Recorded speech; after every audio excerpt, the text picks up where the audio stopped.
It's so nerve-wracking. It's so nerve-wracking. All right, I think we're good. All right, hey, well, welcome back. I've got a great guest today, someone that I have probably the most history with in the organization. And as I am about to announce who he is and welcome into this, I do want to let you know John Duval is going to be our guest. I'm going to try that again. As we get ready for our next guest, I want to be really upfront, John. Like, we don't have a name for this podcast yet. It is still somewhat up in the air. And so at some point, if inspiration strikes, we would love to get your feedback on what we could possibly call this, but not now. I want you to really Okay. enjoy what we're doing. So without any further ado, John Duval is our guest. John, thank you for joining us on this installation. Hey, Lo, it's great to be here today. And you and I have been friends for quite a while. So it's good to chat in this type of setting. Yeah, and I think our unique history, which we both alluded to, I'm celebrating my 10th year next month. So I think April of 2026 will be my 10 years. Wow. So a lot of you might be watching this, and I've already celebrated my 10 year. And I think you and I probably met early on in my Yeah. tenure in Southern California. And that was a really good impression because back then we had no Nashville presence, or really we had no national presence outside of Nashville. So I'd love to kind of hear from you. What was your entry into the organization like, and how long ago did that happen?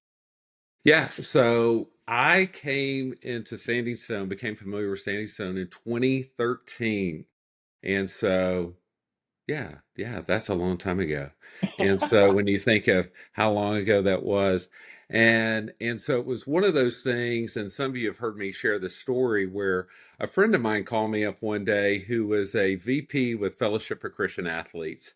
And he called me up and he said, "Hey, let's go to Cracker Barrel. I'd like to take you to breakfast at Cracker Barrel."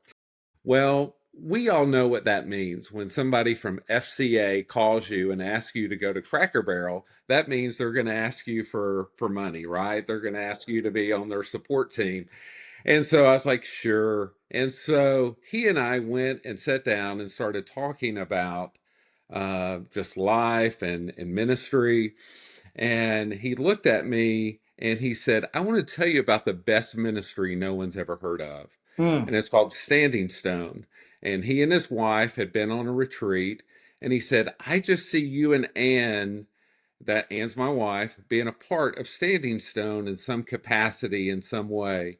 And I said, "Well, that sounds great. Tell me more about it." And he said, "Well, first of all, it's based in Southern California." And I went, "Well, that's got to be some kind of pyramid scheme, if it's based in Southern California." And and then he told me that at that time, the current CEO and president of FCA, Coach Les Steckel, Yeah. was a founding board member of Standing Stone. And I did not know Coach Steckel at that time. I knew that he had been a coach with our Tennessee Titans, but I thought, okay, somebody of his stature Right. doesn't just haphazardly put his name on something. So that's where, so I began to explore a little bit more. And then the other red flag, when I was in seminary, Lo, there was a Mexican restaurant called Pancho's where you would raise this little red flag when you wanted more. It was an all you could stand, all you can eat Mexican Gosh. restaurant. And so the sauces were so watered down, but you're a poor seminary student, you're raising the flag for more and more. And so the next flag I raised about Standing Stone was, he said, "Yeah, like FCA, you have to raise your own support." And I Oh, thought, I could never do that. Thank you. It's been a great breakfast. He never asked me to join his support team. He only had me there to share with me about Standing Stone. Isn't that amazing?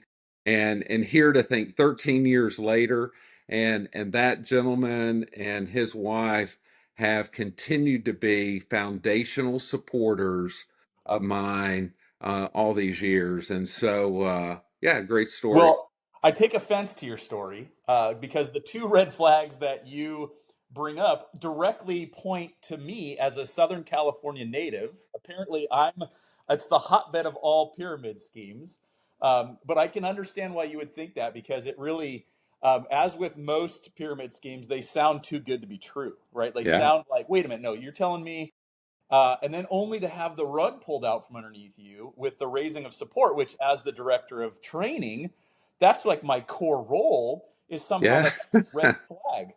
But I think that you have probably the most unique spot on the bus of Standing Stone to see what those, what that element of raising support has meant to not only the growth of Standing Stone, but the stability of the shepherds, because we're not employed by Standing Stone. Right. We're not under the leadership.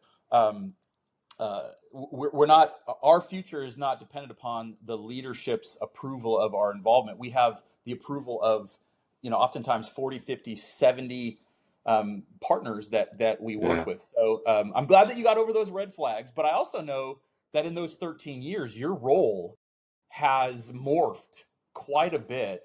Can you share with us what your current role looks like, and what are some of the various parts that make up that unique spot within our ministry?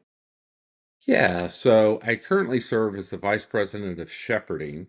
And so, within the context of our executive team, we have four executive team members: Jeremy Clark, our Mhm. president, Jeff Tanner, our strategist, John Hughes, CFO, and then I have the ability to serve as our VP of shepherding.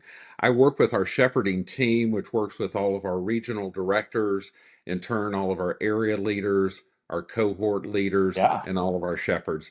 So, it's just a great opportunity to interact relationally one on one. For me, the interesting thing is when I first started with Standing Stone, I thought, is there a need there? And so when I first went to training, Yeah. I came back and as you know, one of the odd designations that I have, I'm also a Tennessee Supreme Court Rule 31 family and civil mediator. So I was doing full-time mediation, had come out of ministry, was doing the full-time mediation, had a mediation practice.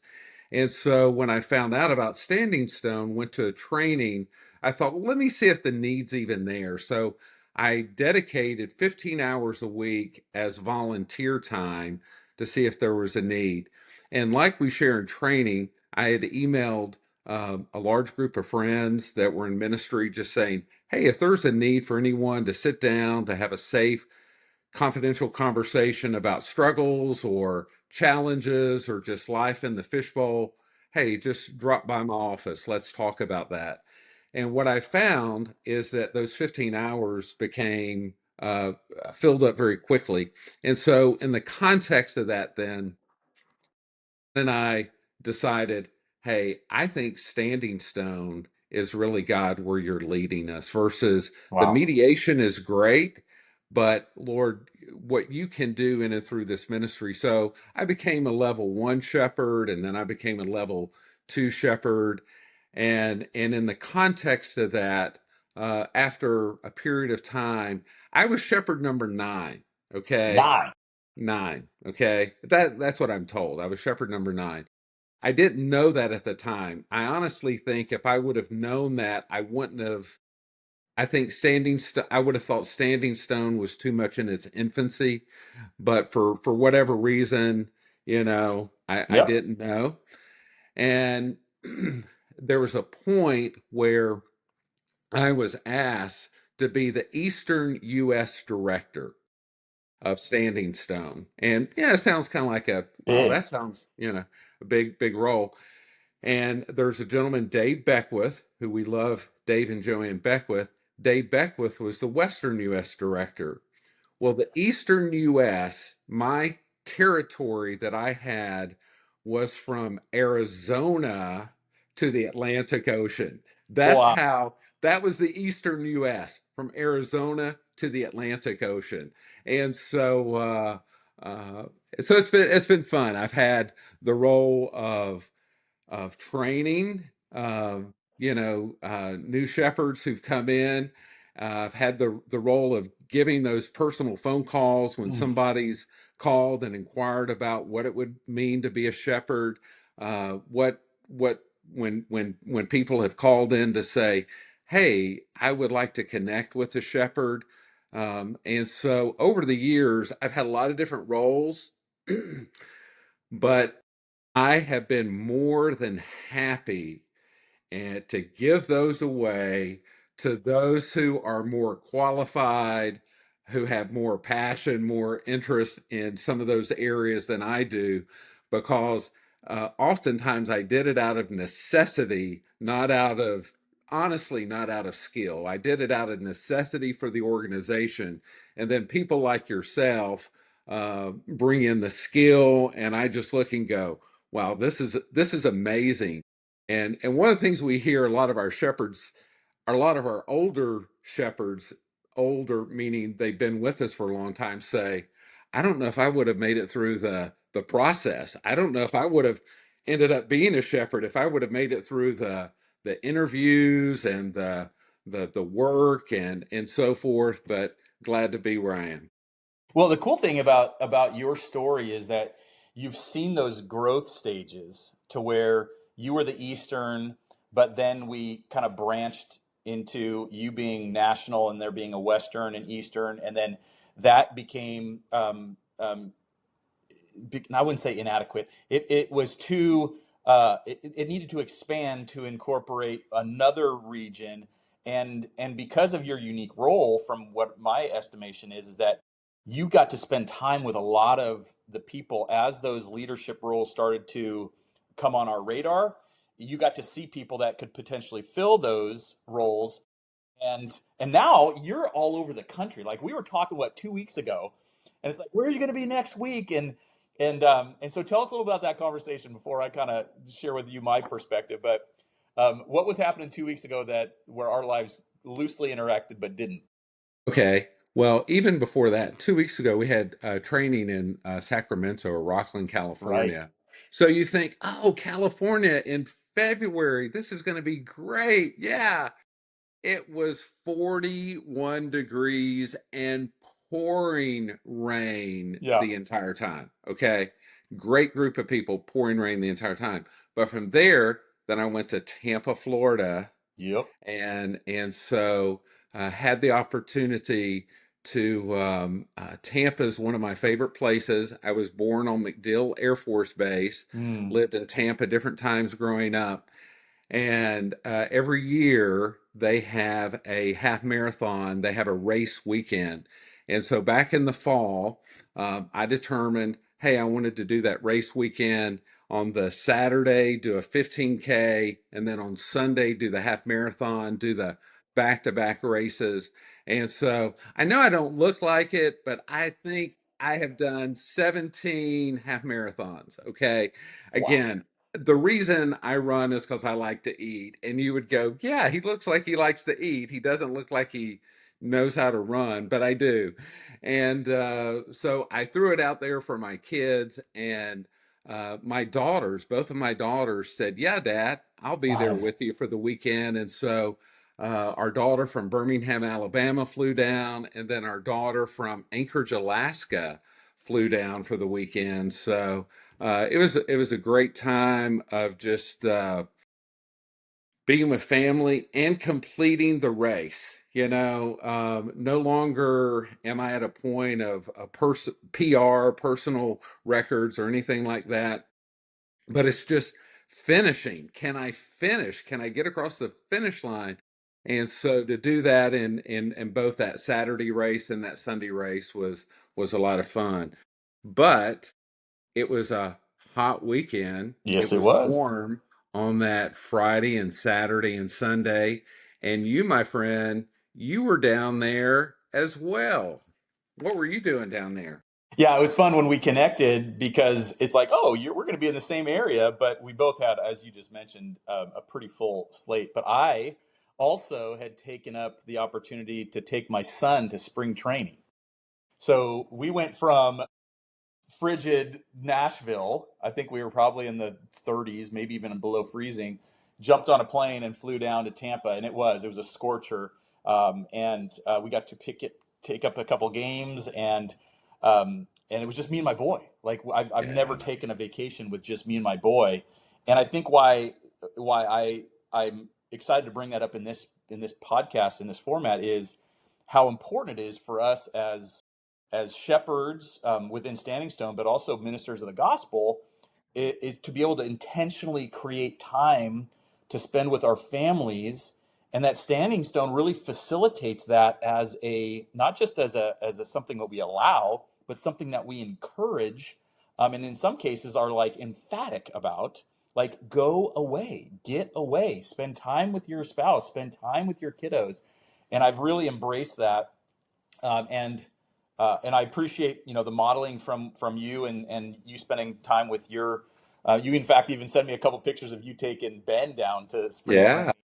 training, your son, and just how important that is to make sure that those rhythms are part of our role within Standing Stone, because time is fleeting, and these years go by fast. Yeah, it is, and to enjoy that, and I sent you those series of pictures of, hey, here's what he looked like at 6 and 12 and 16 and 21 going to a game. What were the games you went to? So we went to Orioles versus Yankees, and we went to Phillies And where versus was where was that Blue one Jays. played?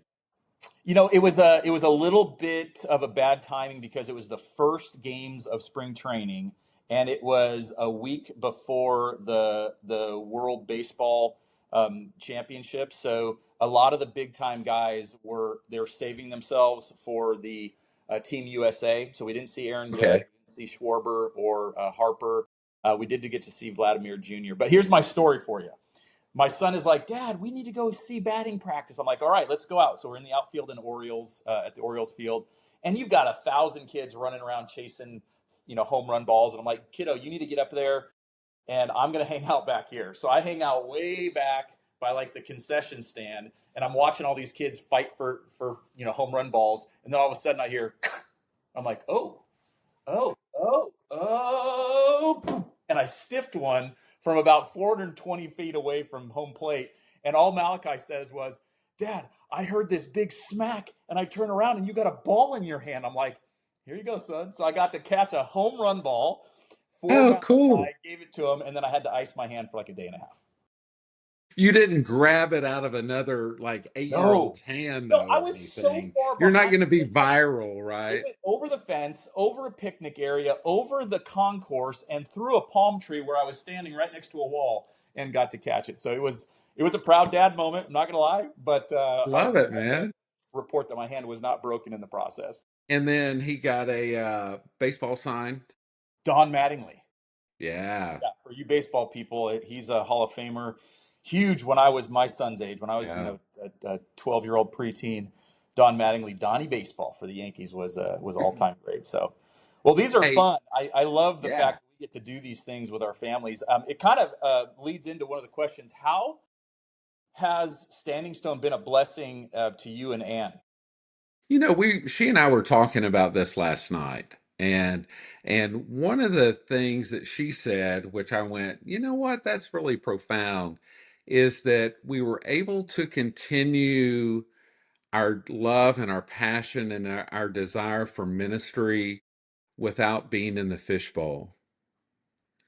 And, you know, we've all had those years of ministry experience where we've been on church staff, where church members have commented on our kids' hairstyles or our kids' clothes or whatever it might be, or personal things. But to be so deeply involved, passionately in ministry and healthy ministry without being in that fishbowl. And so um, I just thought that was genius when she said that. I thought, you know Yeah, what, honey, I resonate with that. I love the fact, and I'm more of an introverted personality, and so my role, even when I was on church staff, I always desired to be that person. If I always figured if no one ever knew my name, but the ministry happened, the gospel was furthered, the kingdom was growing, that was fine with me. And in many ways, I kind of bring that to standing stone, and I bring it to my relationship with working with our executive team, working with our board, working with our shepherding team. Boy, Jeremy and Jerusha are incredible in the way in which they are out in front, connecting with people, Yeah. and just at such a high level. Um, and for me, boy, I don't that's not me as much. And so I love the ability to be able to sit and work on that executive team. Hmm. And one of the keys that God really showed me this last year, Lo, about our executive team is we have four members that are trustworthy and are highly competent. Yeah. And because we have trust with one another, because there's great competency among each one, we're not vying for Jeremy's attention or the each other's attention or a board's attention to say, "Oh, look at me." There's this calm resonance, but what it's allowed me to do is for my personality and my giftedness to come through in those executive team meetings without pretending to be or trying to be something that I'm not, because I'm competing with another member of my team. And I think then that has been true of our shepherding team, Yeah. which is our regional directors and our retreat directors as well, and our shepherd coordinator, that we try to create that same type of atmosphere.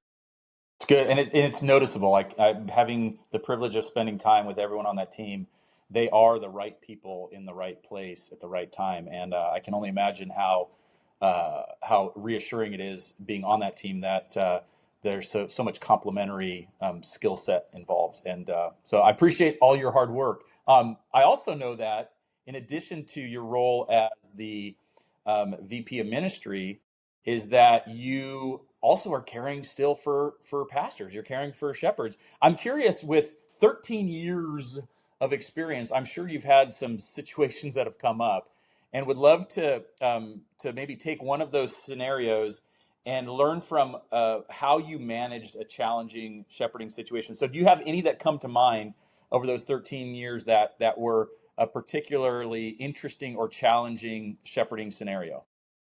Yeah, um, I think it's more, instead of a story, it's more of something that I see commonplace, Low, is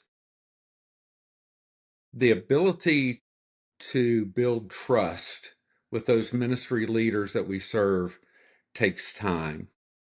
And when we get to that point, to be able to, for where they can come in and sit down and we have a conversation without them feeling that they have to impress me, that they have to be on their best behavior for me, right? Hmm. And oftentimes what I've seen, there's a particular guy who came in um, a few years ago, and I looked at him and I said, "Dude, are you represented by Adidas? You've got Adidas swag on, shoes, and maybe a chain. I don't know." I Uh-huh. said, "What are you represented by Adidas?" And he said, "Well, actually, I am. I've got 3.2 million followers on this particular platform and so What? forth." And I went, "And you're in ministry?" I knew he was. And he said, "Yeah." And so we began to talk, and to that really didn't mean a whole lot to me, to be honest with you.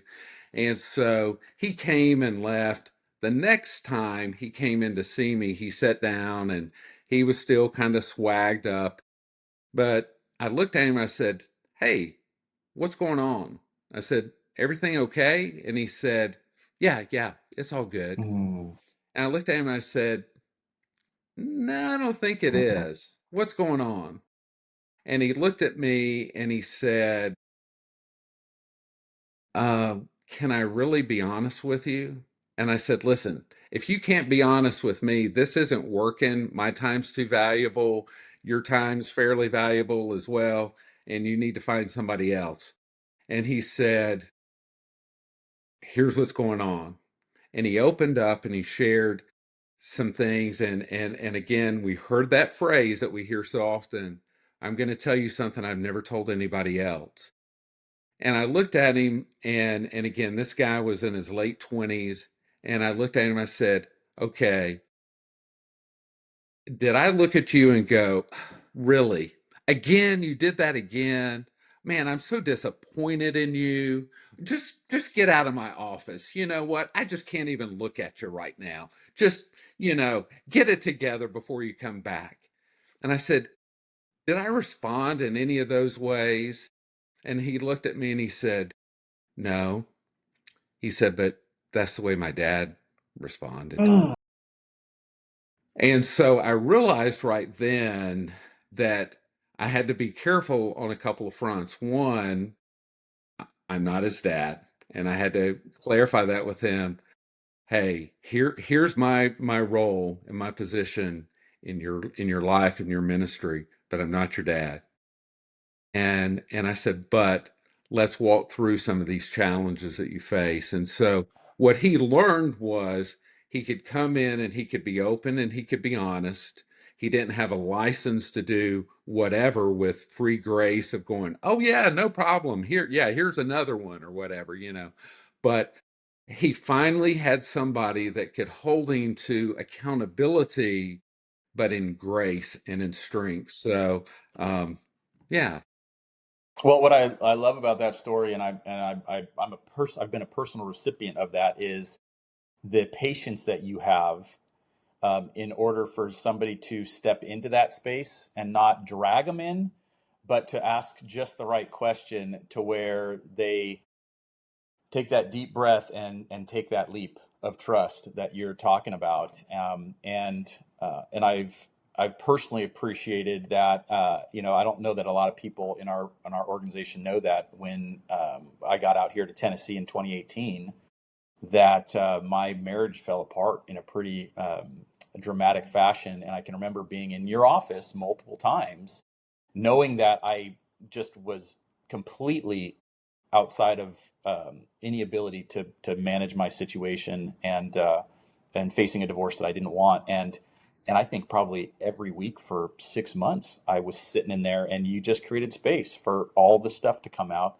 And the end result was that it didn't fix anything by Yeah. any stretch of the imagination.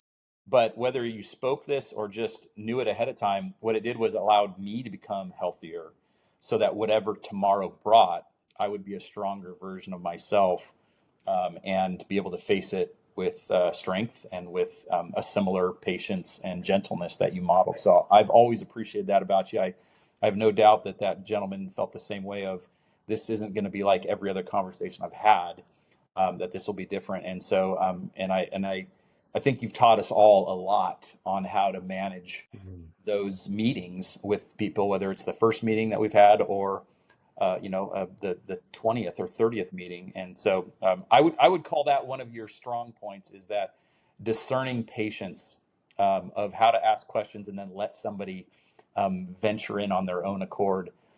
So thank you for what you've done for me, and Yeah. Thank certainly you. I think that those other scenarios, they would be appreciative as well. Well, you're a dear brother. We love you, and um, Ann and I like having you out on the porch, and so we need to do that again soon. No doubt. And I think that those relationships within Standing Stone, as I'm talking to the greater Standing Stone population, is these are why we do these in-person gatherings every Yeah. year. And this year this is 2026, and we've got the national conference Yeah. here in Asheville, North Carolina. These relationships like you and I have, and as I get to know Anne, really come as a result of being face to face in person with one another. And I can't encourage you guys listening enough to do whatever you can to get there, because you're going to meet some of your new best friends that are going to be part of your story going forward, and just a general huge group of life breathers, here within Standing Stone. Before I let you go, I've got two last topics. If you can think all the way back, and I know it's hard, 13 years ago. Mm-hmm. So if John Duval 2026 could have some time with John Duval 2013, what advice would you give to yourself back in 2013 that you know now?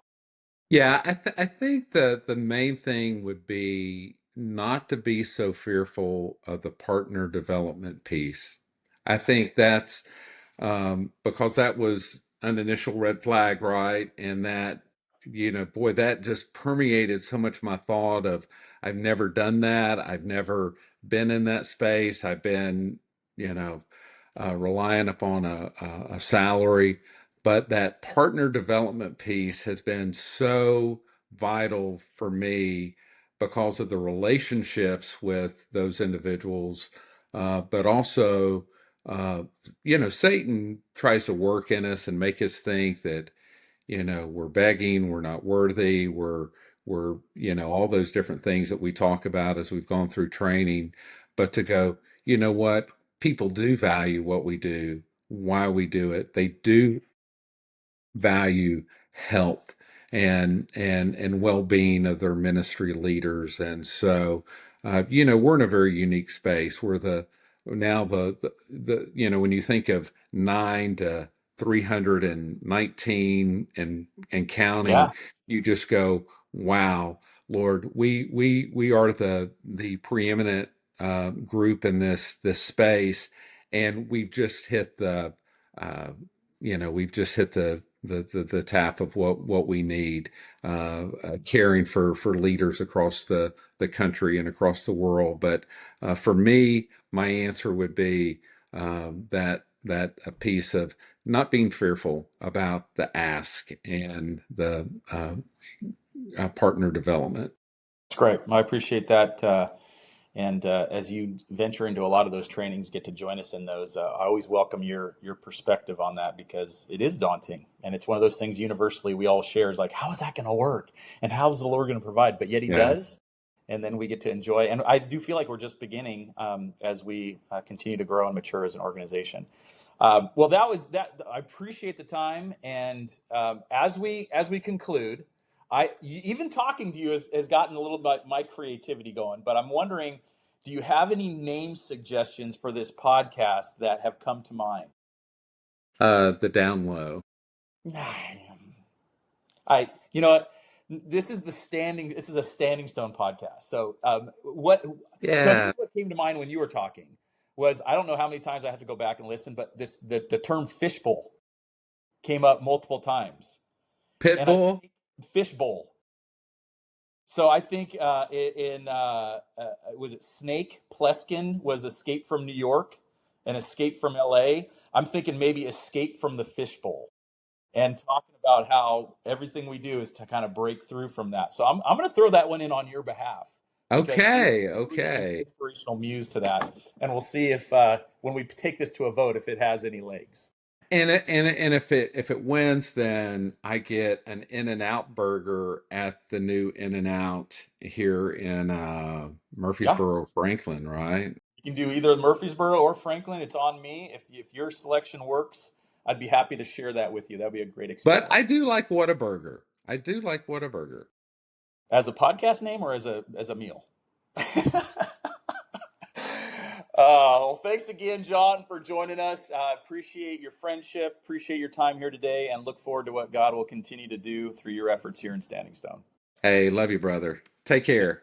Have a good day. All right, stay put. Finish.